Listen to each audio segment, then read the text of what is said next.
ನನ್ನ ಹೆಸರು ಗೀತಾ ಅಂತ, ಗೀತಾ ಸಿದ್ದೇಗೌಡ, ಬಸವನಪುರ, ರಾಮನಗರ ಜಿಲ್ಲೆ, ರಾಮನಗರ ಡಿಸ್ಟಿಕ್ಕು, ರಾಮನಗರ ತಾಲೂಕು. ನಾವು ಏನಂದರೆ ಹೈನುಗಾರಿಕೆ ಮಾಡಿಕೊಂಡು ಇಲ್ಲಿಗೆ ಬಂದು 6 ವರ್ಷ ಆಯಿತು. ನಾವು ಮೊದಲು ರಾಮನಗರದಲ್ಲಿದ್ವಿ.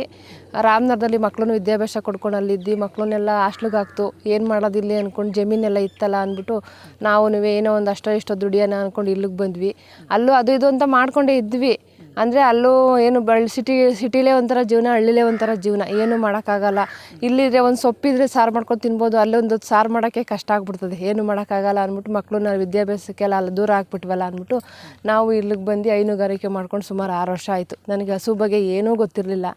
ಹಂಗೆ ನಮ್ಮ ಮಾರ್ಗಿತಿ ಹಸು ಸಾಕ್ಕೊಂಡಿದ್ರು, ಮತ್ತು ಹಾಲು ಕರೆಯೋಕ್ಕೆಲ್ಲ ಕರೆಯೋರು. ಅಲ್ಲಿಂದ ನಾನು ಒಂದು ಹಸುನಲ್ಲೇ ಹಾಲು ಕರ್ಕೊಂಡು ಬಂದೆ. ಆಮೇಲೆ ನಮ್ಮ ಮನೆಯವ್ರು ಏನು ಮಾಡಿದ್ರು, ಒಂದು ಹಸು ತೊಗೊಬಂದು ಕೊಟ್ಟರು. ಒಂದು ಹಸುವಿಂದ 2 ಹಸು ಆಯಿತು, 2 ಹಸುವಿಂದ 3 ಹಸು ಆಯಿತು, 3ರಿಂದ 10 ಅದು. ಇದೇ ಥರ ಮಾಡಿಕೊಂಡು ಡೈರಿಗೆ ಹಾಲು ಕರ್ಕೊಂಡು ಏನೇನೋ ಮಾಡ್ತಿದ್ವಿ. ಅವಾಗ ಹಾಲಿನ ರೇಟೂ ಕಮ್ಮಿ ಇತ್ತು, 16 ರೂಪಾಯಿ 15 ರೂಪಾಯಿ ಇತ್ತು. ಈಗ 26 ರೂಪಾಯಿ 26.5 ಆಗೈತೆ ಹಾಲಿನ ರೇಟು. ಅಂದರೆ ಹೈನುಗಾರಿಕೆಯಲ್ಲಿ ದುಡಿದ್ರೆ ಏನೂ ನಷ್ಟ ಇಲ್ಲ, ಅಂದರೆ ಕಷ್ಟಪಡಬೇಕು. ಆಳು ಕಟ್ಕೊಂಡು ಮಾಡ್ತೀವಿ ಅಂದರೆ ಏನೂ ಆಗೋಲ್ಲ. ಆಳಿಂದನೇ ನಮಗೆ ಲಾಸು. ನಾವೇ ಸ್ವಂತ ದುಡಿಮೆ ಮಾಡಬೇಕು.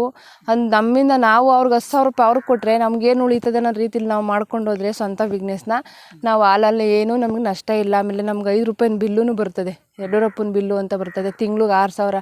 ಅದು ಬಂದರೆ ಒಂದೊಂದ್ಸಲಿ 30,000, 4 ತಿಂಗ್ಳದ್ದು ಪೆಂಡಿಂಗ್ ಇಟ್ಕೊಂಡಾಗ ನಮಗೆ ಒಂದು 30,000 ಗಂಟ ದುಡ್ಡು ಈ ಥರ ಬರ್ತದೆ. ಏನು ಲಾಸ್ ಇಲ್ಲ. ಒಟ್ಟೆ ಸ್ವಲ್ಪ ತಿಂಡಿ ರೇಟ್ಗಳು ಜಾಸ್ತಿ ಅಷ್ಟೇ. ಫಸ್ಟ್ ಟೈಮ್ ಹಸು ತಂದಾಗ ಅದೇ ದಿಗ್ಲಲ್ಲಿ ಮಲಿಕೋತಾ ಇದೆ, ಅಯ್ಯೋ ಟೈಮ್ ಆಗೋಯ್ತದೇನೋ ಅಂತ. 3 ಗಂಟೆಗೆ ಎದ್ದು ಹಸುನೆಲ್ಲ ತೊಳೆದು, ಅದು ಸಗಣಿ ಎಲ್ಲ ಬಾಚಾಕಿ ಹಸುನ ತೊಳೆದು ನೀಟಾಗಿ ಅದರಲ್ಲೇ ಕುತ್ಕೊಂಡು ನಾವು ನಮ್ಮ ಮಾವ ಹಾಲು ಕರ್ಕೋತಾ ಇದ್ವಿ. ಒಂದು ಹಸು ತಗೊಬಂದಾಗ ಅದು ಜವಾಬ್ದಾರಿ ಇನ್ನೂ ಬಂದಿರಲಿಲ್ವಲ್ಲ. ಜವಾಬ್ದಾರಿ ಬರೋರು ಇವಾಗೇನು ಅನ್ಸಲ್ಲ. ಹಂಗೆ ಒಂದು ಅರ್ಧ ಗಂಟೆ ಲೇಟ್ ಆದರೂ 10 ನಿಮಿಷದಲ್ಲಿ ಕರಿತೀನಿ ಅಂತ ಒಂದು ಸ್ವಲ್ಪ ಇದಿರ್ತದೆ. ಆವಾಗ ಸ್ಟಾರ್ಟಿಂಗೇ ಅಲ್ವಾ, ಅಯ್ಯೋ ಹಸು ತರಿಸ್ಕೊಬಿಟ್ಲು, ಎದ್ದೇಳಲಿಲ್ಲ. ಮನೇಲಿ ಏನಾರೋ ಒಂದೊಂದು ಮಾತಂತಾರಲ್ಲ, ಇವಾಗ ಹಸು ಬೇರೆ ತಂದುಕೊಟ್ಟ, ಎದ್ದೇಳಲೇ ಇಲ್ಲ, ಮೇಲಕ್ಕೆ ಇನ್ನೂ ಡೈರಿಗೆ ಹಾಲು ಹಾಕಲಿಲ್ಲ, ಅವ್ರು ಹಾಲು ಹಾಕ್ಲಿಲ್ಲ ಅಂತ ಆಡ್ಕೋತಾರಲ್ಲ ಅನ್ನೋದು ಭಯ ಒಂದೊಂದು ಮನಸ್ಸಲ್ಲಿ ಇರ್ತಿತ್ತು ಅಷ್ಟೇನೆ.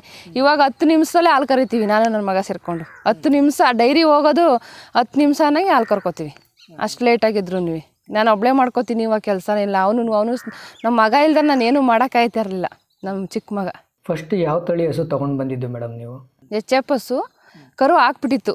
ಕರು ಹಾಕಿ ಒಂದು ತೊಟ್ಟೆನೇ ಇದಾಗ್ಬಿಟ್ಟಿತ್ತು ಅಂದ್ಬಿಟ್ಟು ತಂದುಬಿಟ್ಟಿದ್ರು. ನಮ್ಮ ಮನೆಯವ್ರಿಗೆ ಗೊತ್ತಿರಲಿಲ್ಲ ಹಸು ಬಗ್ಗೆ, ಅವ್ರಿಗೇನು ಗೊತ್ತಿಲ್ಲ. ಒಳ್ಳೆ ತಳಿನ ತಂದಿದ್ರು, ಆದರೆ ಹಸುಗೆ ಒಂದು ತೊಟ್ಟು ಬಾವಾಗ್ಬಿಟ್ಟು 3 ತೊಟ್ಟಲ್ಲಿ ಹಾಲು ಕೊಡ್ತಾಯಿತ್ತು.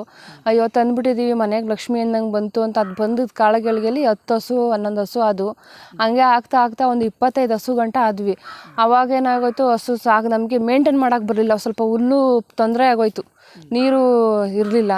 ಆಮೇಲೆ ಇಲ್ಲೇ ಒಂದು ಸ್ವಲ್ಪ ಬಾವಿ ಥರ ಮಾಡ್ಕೊಂಡು ಅದಕ್ಕೆ ಸೀಮೆ ಹುಲ್ಲು ಹಾಕ್ಕೊಂಡು ಇಲ್ಲೇ ಮನೆ ಮುಂದೆನೇ ಹುಲ್ಲು ಮಾಡ್ಕೊಂಡ್ಮೇಲೆ ಹಸುನೆಲ್ಲ ಕಮ್ಮಿ ಮಾಡ್ಕೊಂಬಿಟ್ಟು ಆವಾಗ 25 ಬೇರೆ ಊರಿಂದ ಹುಲ್ಲು ತಗೊಬರ್ತಿದ್ದು. ನಮ್ಮ ಮನೆಯವ್ರಿಗೆ ಏನೂ ಗೊತ್ತಿರಲಿಲ್ಲ. ಹಂಗೆ ಮಾಡ್ಕೊಂಬಿಟ್ಟು ಇವಾಗ ಏನು ಮಾಡ್ತು, ಒಳ್ಳೊಳ್ಳೆ ತಳಿ ತಂದು ಸಾಕೊಳ್ಳೋಣ ಅಂದ್ಬಿಟ್ಟು ನಮ್ಮದಕ್ಕೆ ಸೀಮೆ ಹುಲ್ಲು ಹಾಕ್ಕೊಂಡು ಇದು ಮಾಡ್ಕೊಂಡಿದ್ದೀವಿ. ಏನು ತೊಂದರೆ, ಹುಲ್ಲುಂದೇನು ಇವಾಗ ತೊಂದರೆ ಇಲ್ಲ. ಮೊದಲು ಸಿಕ್ಕಾಬಟ್ಟೆ ಹುಲ್ಲಿಗೆ ಸಂಪಾದನೆಗಿಂತ ನಷ್ಟನೇ ಮಾಡ್ಕೊಂಬಿಟ್ಟು ನಾವು ಹುಲ್ಲಲ್ಲಿ. ಯಾವ ರೀತಿ ನಷ್ಟ ಆಗಿತ್ತು ಮೇಡಮ್? ನಷ್ಟ ಅಂದರೆ ಬೇರೆ ಊರಿಂದ ಹುಲ್ಲು ತಗೊಬಂದು ನಾವು ಅದನ್ನು ಮೇಂಟೈನ್ ಮಾಡೋಕ್ಕೆ ಆಯ್ತಿರಲಿಲ್ಲ. ಹಸು ಬಂದು ಹಾಲು ನಮಗೆ ಅಮ್ಮಮ್ಮ ಅಂದರು ಒಂದು ದಿವಸಕ್ಕೆ ಒಂದು ಟೈಮ್ಗಾದ್ರೂ 50 ಲೀಟ್ರ್ ಹಾಲು ಕೊಟ್ಟರೆ ನಮಗೆ 50 ಲೀಟ್ರದ್ದು ಮೇವು ತಿಂಡಿ ಖರ್ಚಾದ್ರೂ ಇನ್ನು 50 ಲೀಟ್ರನ್ನಾರು ಉಳಿಬೇಕು. ಆ ರೀತಿಲಿ ನಾವು ಮಾಡ್ಕೊಂಡು ಬಂದರೆ ಯಾವ ರೀತಿಯೂ ನಮ್ಗೆ ತೊಂದರೆ ಆಗೋಲ್ಲ. ಈ ನಡುವೆ ನಾವು ಹೆಣ್ಕರನ್ನ ಇಟ್ಕೊಂಡಿಲ್ಲ, ನನಗೂ ಇನ್ನೂ ಸಾಕೋಕ್ಕಾಗಲ್ಲ ಅಂದ್ಬಿಟ್ಟು ನಮ್ಮ ಮಗಳು ಒಬ್ರಿಗೆ ಒಂದು 3 ಹಸು ಕೊಟ್ಬಿಟ್ಟೆ. ಸಾಕೊಳ್ಳಮ್ಮ, ಇಲ್ಲಿ ಜಾಗ ಇಲ್ಲ, ನನ್ನ ಕೈಲಿ ಮಾಡೋಕ್ಕಾಗಲ್ಲ ಅಂದ್ಬಿಟ್ಟು ಅವ್ರಿಗೆ 3 ಹಸು ಕೊಟ್ಬಿಟ್ಟೆ. ನಮ್ಮ ಮಗಳೂ ಅವರು ಮನೇಲಿ ಹುಟ್ಟಿದ ಕರನೇ ಅವಳಿಗೆ ಕೊಟ್ಟೆ. ಆಮೇಲೆ ನಮ್ಮ ಮನೆಯವರು ಸ್ವಲ್ಪ ನಮಗೆ ಹೆಲ್ಪ್ ಮಾಡಿಕೊಟ್ರು ಈ ಸೆಡ್ಡೆಲ್ಲ ಹಾಕೋಕ್ಕೆ. ಮತ್ತು ಇದ್ರ ನಮಗೆ ಡೈರಿ ಕಡೆಯಿಂದನೂ ನಮ್ಗೆ ಸುಗ್ನಳ್ಳಿ ಅಂತ ಊರಿದೆ, ಅಲ್ಲೆಲ್ಲ ಕರ್ಕೊಂಡೋಗಿ ಕೊಟ್ಟಿಗೆ ಕಟ್ಟಿರೋದಕ್ಕೆ ಸ್ವಲ್ಪ ಸನ್ಮಾನ ಮಾಡಿದ್ರು. ಫ್ರೇಜ್ ಎಲ್ಲ ಕೊಟ್ಟರು. ಚೆನ್ನಾಗಿ ಕಟ್ಟಿದ್ದಾರೆ. ಬಸವನಪುರ ಜಿಲ್ಲೆಯಲ್ಲೆಲ್ಲ, ರಾಮನಗರ ಜಿಲ್ಲೆಯಲ್ಲಿ ಇಲ್ಲ ಯಾವ ಥರನೂ ಆ ಥರ ಹಸು ಸೆಡ್ಡು ಮತ್ತು ನೀರಿನ ಪಾನಿಗಳೆಲ್ಲ ಚೆನ್ನಾಗಿದ್ದಾವೆ ಅಂತೆಲ್ಲ ಇದು ಮಾಡಿದ್ರು. ಇದಕ್ಕೆ ಒಂದು 6-7 ಲಕ್ಷ ಗಂಟ ಖರ್ಚು ಮಾಡಿದ್ರು ನಮ್ಮ ಮನೆಯವರು. ಶೆಡ್ನಲ್ಲೇ ನೀರಿನ ತೊಟ್ಟಿ ಮಾಡಿಸಿದ್ದೀರಾ ನೀವು? ಅಂದರೆ ಅವರು ನಮ್ಮ ಮನೆಯವರು ನಾವು ಆಳು ಇರ್ತಾರೆ, ನಾಳೆ ಹೊಟ್ಟೋಯ್ತಾರೆ, ಆಳಾದರೆ ಎತ್ತಾರ ನಲ್ಲಿನಿಂದ ಹೋಯ್ತಾನೆ, ನಾಳೆ ದಿನ ನೀವೇ ಮಾಡಬೇಕು ಅಂತಂದರೆ ನಿನಗೂ ಮನೆಯಲ್ಲೆಲ್ಲ ರಿಸ್ಕ್ ಆಯ್ತದೆ ಅಂದ್ಬಿಟ್ಟು ಅವ್ರೇನು ಮಾಡಿದ್ರು, ಈ ಪಾಟ್ ಇರ್ತದೆ ನೋಡಿ, ಹೂವಿನ ಗಿಡ ಹಾಕ್ತೀವಲ್ಲ ಪಾಟು, ಆ ಥರದ ದೊಡ್ಡದನ್ನ ಬೆಂಗಳೂರಿಗೆ ಹೋಗಿ ತಗೊಬಂದು ಅದಕ್ಕೆ ನಲ್ಲಿ ಥರ ಸಿಸ್ಟಮ್ ಮಾಡಿ ತೊಳೆದ ನೀರು ಆಚೆ ಹೋಗಬೇಕು, ನಲ್ಲಿ ನೀರು ಬಿಟ್ಟರು ಪಾನಿಗೆ ಬೀಳಬೇಕು ಅನ್ನೋ ರೀತಿಲಿ ಒಂಚೂರು ರಿಸ್ಕ್ ಆಗ್ದಂಗೆ ಅವರೇ ಮಾಡಿದ್ದು. ಹಸುಗಳನ್ನ ಎಲ್ಲಿಂದ ತಗೊಂಡು ಬಂದಿದ್ದು ಮೇಡಮ್ ನೀವು? ಅಂದರೆ ತುಮಕೂರು ಸೈಡಲ್ಲಿ ತಂದೆ. ಅಲ್ಲಿ ಅವರು ಊಟಿಯವರು ಒಬ್ಬರು ನಮ್ಮ ಅಣ್ಣ ಇದ್ದಾರೆ, ಅಣ್ಣನ ಸಟ್ಕನೆ ಅವರು ಅಲ್ಲಿಂದ ಹಸುಗಳು ನಾನು ಸ್ಟಾರ್ಟಿಂಗಲ್ಲೇ ಹೇಳಿದೆ ನಮ್ಮ ಯಜಮಾನ್ರಿಗೆ, ಬೇರೆ ಕಡೆ ಇಲ್ಲಿ ಬೇಡ ಹಸು, ಅಲ್ಲಿನೇ ಒಂದು 5 ಹಸು ತಗೊಬ್ರಣ, ಅಲ್ಲಿಂದನೇ ತಂದು ನಾವು ಇಲ್ಲಿ ಸಾಕೋಣ, ಅಲ್ಲಿ ಚೆನ್ನಾಗಿದೆ ಹಸು ಅಂತ ಹೇಳಿದೆ. ಅವ್ರು ಕೇಳಲಿಲ್ಲ. ಇವ್ರು ಇಷ್ಟಿದಂಗೆ ತಂದುಕೊಟ್ರು. ಯಾಕೋ ನಮಗೆ ಬರೀ ಎದ್ಬಾವು ಜಾಸ್ತಿ ಆಗೋಯ್ತು ಹಸುಗಳಿಗೆ. ಆ ಬಾವು ಸಮಸ್ಯೆಯಿಂದನೇ ಒಂದಷ್ಟು ಹಸುಗಳು ಕೊಟ್ಬಿಟ್ಟೆ. ಬೆಳಗ್ಗೆ ಎದ್ದು ಇವಾಗ ಹಾಲು ಕರೆದು ಸಾಕು, ಬೆಳಗ್ಗೆ ಎದ್ದು ಆಗಲೇ ಇಷ್ಟಪ್ಪ ಊದ್ಕೊಬಿಡೋದು, ಈ ಥರ ಎಲ್ಲ ಆಯ್ತಾಯಿತ್ತು. ಅದಕ್ಕೆ ಎಲ್ಲ ಕೊಟ್ಬಿಟ್ಟು ಇವಾಗ ಆ ಕಡೆ ನಂತರ ಅಂದ್ಬಿಟ್ಟು ಇವಾಗ 3 ಹಸು ಅಲ್ಲಿಂದನೇ ತಂದಿದ್ದೀನಿ. ಒಂದಕ್ಕೆ ಒಂದು 75,000 ಕೊಟ್ಟಿದ್ದೀನಿ. ಒಂದು ಕರು ಪಡ್ಡೆ, ಅದಕ್ಕೆ 80,000 ಕೊಟ್ಟು ತಂದಿದ್ದೀನಿ. ಇನ್ನೊಂದು 70,000 ಕೊಟ್ಟು ತಂದಿದ್ದೀನಿ. ಒಂದು ಟೈಮಿಗೆ ಒಂದು ಹಸು 15 ಲೀಟ್ರ್ ಕೊಡ್ತದೆ. ಒಂದು ಇವಾಗ ತಂದಿದ್ದು ಇಲ್ಲಿ ಜಾಗಕ್ಕೆ ಸೆಟ್ ಆಗಬೇಕಲ್ಲ, ಅದು ಒಂದು 10 ಲೀಟ್ರ್ ಕೊಡ್ತದೆ. ಇನ್ನೊಂದು ಕರು ಮತ್ತು ಇವಾಗ 4 ತಿಂಗಳು. ಯಾವ್ಯಾವ ತಳಿ ಹಸುಗಳಿದೆ?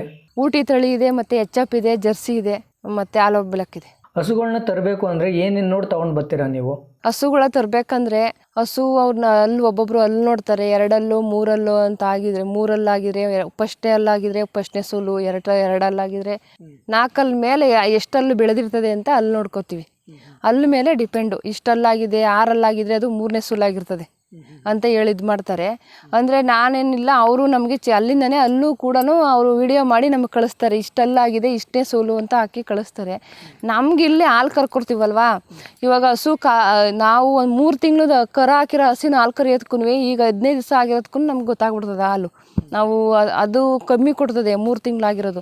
15 ದಿವಸಕ್ಕೆ ಕರೆದಿದ್ದೀವಲ್ಲ, ಅದು ಒಂದು 12 ಲೀಟ್ರ್ ಕೊಡ್ಬೋದು. ಈ ಹಸು ಕರು ಹಾಕಿ 15 ದಿವಸ ಆಗೋದೆ ಅಂದ್ಬಿಟ್ಟು ಅವ್ರ ನಂಬಿಕೆ ಮೇಲಿಂದ ನಾವು ಇಲ್ಲಿ ತೊಗೊಬರ್ತೀವಿ. ಅವ್ರೇನು ಮೋಸ ಮಾಡೋ ಜನ ಅಲ್ಲ ಅಂದ್ಬಿಟ್ಟು ಅವ್ರ ಮೇಲೆ ನಂಬಿಕೆ ಇಟ್ಟು ತರ್ತೀವಿ ಅಲ್ಲಿಂದ. ಬೆಳಗ್ಗೆಯಿಂದ ಸಂಜೆವರೆಗೆ ಯಾವ ರೀತಿ ನೋಡ್ಕೊಳ್ತೀರಾ ನೀವು? ಬೆಳಗ್ಗೆ 4 ಗಂಟೆಗೆ ಎದ್ದೇಳ್ತೀನಿ. 4 ಗಂಟೆಗೆ ಎದ್ದು ತೊಪ್ಪೆ ಎಲ್ಲ ಎತ್ತಾಕ್ಬಿಟ್ಟು, ಮತ್ತು ಟೈಮ್ ಆಗೋಗಿದ್ರೆ ನೀರು ಕುಡಿಸಲ್ಲ, ಅಲ್ಲೇ ತಿಂಡಿ ಕೊಡಲ್ಲ.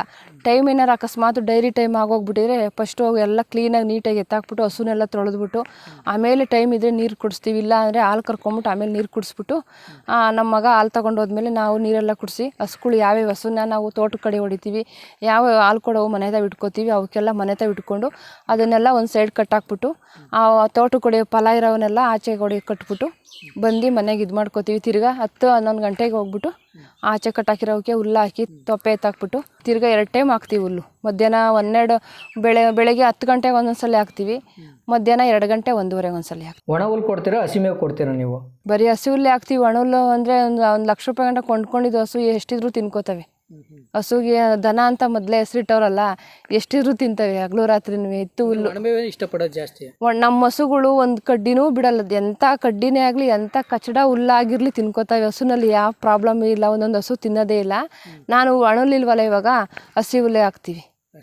ಜೋಳ ಮಾಮೂಲಿ ಇದು ರಾಗಿ ಹುಲ್ಲನ್ನ ಇದರಲ್ಲೇ ಇದು ಮಾಡ್ಕೋತೀವಿ. ಬೇಸಿಗೆಲಿ ಕುಡಿಕೋತೀವಿ. ಬೇಸಿಗೆಲೆ ಸ್ವಲ್ಪ ಹುಲ್ಲಿಗೆ ಪ್ರಾಬ್ಲಮ್. ಹಸುಗಳಿಗೆ ಎಷ್ಟು ರೂಪಾಯಿ ಸೆಮೆನ್ ಹಾಕ್ಸ್ತೀರಾ ನೀವು? ಅವರು 100 ರೂಪೀಸ್ ಇಸ್ಕೋತಾರೆ, ಎಚ್ಚಪ್ ತಾಕ್ತಾರೆ. ಚೆನ್ನಾಗಿರೋದು ಹಾಕ್ರಿ ಅಂದರೆ ಫಸ್ಟ್ನೇ ಸೂಲು. ಇವಾಗ ಒಂದು ಹಸು ಕರುಗೆ ಅಂದ್ಕೊಳ್ಳಿ ಫಸ್ಟ್ನೇ ಸೂಲದು, ಅದಕ್ಕೆ ಜರ್ಸಿ ಹಾಕ್ತಾರೆ. ಅದು ಇದು ಗೆಂಡೆ ಹಾಕಿರ್ತಾರೋ ಹೆಣ್ಣುಂದೆ ಹಾಕಿರ್ತಾರೋ ಗೊತ್ತಿರಲ್ಲ. 100 ರೂಪಾಯಿ ಇಸ್ಕೋತಾರೆ, ಹಾಕ್ತಾರೆ. ನಮ್ಗೆ ಚೆನ್ನಾಗಿರೋದು ಬೇಕು ಅಂದರೆ ಒಂದು 500 ರೂಪಾಯಿಂದು ಹಾಕ್ತಾರೆ. ಇಲ್ಲಿ ಈ ರೇಟ್ ಇಲ್ಲಿ ನಾವು ಬಂದಾಗ ತಿಳ್ಕೊಂಡಿದ್ದು. ನಾವು ಇವಾಗ ಹಸು ತಂದಿರುತ್ತವ 2,000 1,500 ಸಮೇನದಂತೆ. ಒಳ್ಳೆ ತಳಿ ಚೆನ್ನಾಗಿದೆ ಹಸ ಅದು ತಂದಿರೋದು ನಾವು. ಅದು 1,500 ಸಮೇನು ಕೊಡಿಸಿದ್ರಂತೆ. ಅದು ಕರ ನೋಡಿ, ಅದು ಹಸಿನ ಥರನೇ ಐತೆ. ಒಂದು ವರ್ಷದ ಮೇಲೆ 3 ತಿಂಗಳು ಅದಕ್ಕೆ. ಅದಾಗಲೇ 3 ತಿಂಗಳು ಫಲ. ಅದು ತಲೆನೇ ಬಂದು ಇಷ್ಟಪ್ಪ ಐತೆ. ಇಲ್ಲಿರೋ ನಾವು ತಂದಿರೋ ಹಸುಗಳಿಗೆಲ್ಲ ಇಷ್ಟಪ್ಪ ತಲೆ ಇದ್ರೆ ಅದಕ್ಕೆ ಇಷ್ಟಪ್ಪ ತಲೆ, ಅದೇ ಸಮೇನು ಬೇರೆ ಹಾಕ್ಸಿರೋದಂತೆ ಅವರು. ಅದಕ್ಕೆ ಹೇಳಿದ್ರು, ನೀವು ಬೇರೆ ಒಳ್ಳೆ ಹಸು ಥರ ಇಟ್ಕೊಂಡು ಅದಕ್ಕೆ ಈ ಥರ ಬೇರೆ ಬೇರೆ ಸಮೇನು ಹಾಕ್ಸ್ರಿ, ನಮ್ಗೆ ಗೊತ್ತಿರೋದನ್ನ ಕಳಿಸ್ತೀವಿ, ಹಾಕಿಸ್ಕೊಳ್ಳಿ ಅಂತಲೂ ಹೇಳಿದ್ದಾರೆ. ಇಲ್ಲಿ 100 ರೂಪೀಸ್ ಇಸ್ಕೋತಾರೆ. ಮಾಮೂಲಿ 100 ರೂಪಾಯಿದು 100 ರೂಪಾಯಿ ಇಸ್ಕೊಂಡು ಹಾಕ್ಬಿಟ್ಟು ಇಂಥ ಎಚ್ಚಪ್ಪೆ ಹಾಕಿದ್ದೀನಿ ಅಂತಾರೆ. ಅದು ಗಂಡೆ ಹಾಕ್ಬಿಡ್ತದೋ ಇಲ್ಲ ಚೆನ್ನಾಗಿದ್ರೆ ಒಂದೊಂದ್ಸಲ ಚೆನ್ನಾಗಿ ಹಾಕ್ಬಿಡ್ತದೆ. ಇವಾಗ ಫಸ್ಟ್ನೇ ಸುಲವಕ್ಕೆ ಜರ್ಸಿನೇ ಹಾಕ್ತಾರೆ. ಅದು ಹೆಣ್ಕರನೇ ಆಗ್ತದೆ ಗಂಡು ಕರ ಆಗ್ತದೆ ಅಂತ ಗೊತ್ತಿರಲ್ಲ. ಎಚ್ಚಪ್ಪೆ ಹಾಕ್ತಾರೆ, ಜರ್ಸಿಗೆ ಬೇರೆ ಹಾಕ್ತಾರೆ. ಅವ್ರ ಮೇಲೆ ಡಿಪೆಂಡ್ ನಮಗೆ. ಅವ್ರು ಯಾವ್ಯಾವ ಥರ ಅಲ್ಲಿ ಬದಲಾವಣೆ ಎಷ್ಟು ಹಸುಗೆ ತಂದಿರ್ತಾರೋ, ಇವಾಗ ಅದ್ರೊಳಗೆ ಇದು ಎಚ್ಚಪ್ತೆ ಅಂತ ಎತ್ಕೋತಾರ, ಇಲ್ಲ ಜರ್ಸಿದೆ ಅಂತ ಎತ್ಕೋತಾರ, ಕೊಟ್ಬಿಟ್ಟೋಯ್ತಾರೆ. ಸೆಮೆನ್ ಹಾಕ್ಸ್ತೀರಾ ನೀವು? ಫೇಲ್ ಆಗಿದೆಯಾ? ಸಮೇನು ಹಾಕಿದಾವೆ, ಫೇಲ್ ಆಗಿದ್ದಾವೆ, ಹಾಕ್ಸ್ತಾನೆ ಇರ್ತೀವಿ. ಒಂದೊಂದ್ಸಲಿ ನಿಂತ್ಕೊಳ್ಳಲ್ಲ. ಆಮೇಲೆ ಅದಕ್ಕೆ ಗರ್ಭ ಬೇರೆ, ಅದು ನಿಂತಿಲ್ಲ ಅನ್ನೋ ಹಸುಗೆ ಗರ್ಭಕ್ಕೆ ಔಷಧಿ ಹಾಕಿ ಗರ್ಭ ಕ್ಲೀನ್ ಮಾಡ್ತಾರೆ. ಅದು ಗರ್ಭ ಕ್ಲೀನ್ ಮಾಡಿ ಇವತ್ತು ಗರ್ಭ ಕ್ಲೀನ್ ಮಾಡಿದ್ರೆ ಅದು ನೆಕ್ಸ್ಟು 10 ದಿವಸಕ್ಕೆ ಬತ್ತಂದರೆ ವೀಟ್ ಹಾಕ್ಸ್ಬೇಡಿ, ಇನ್ನೊಂದು 2ನೇ ಸೆಕೆಂಡ್ಸಲ್ಲಿ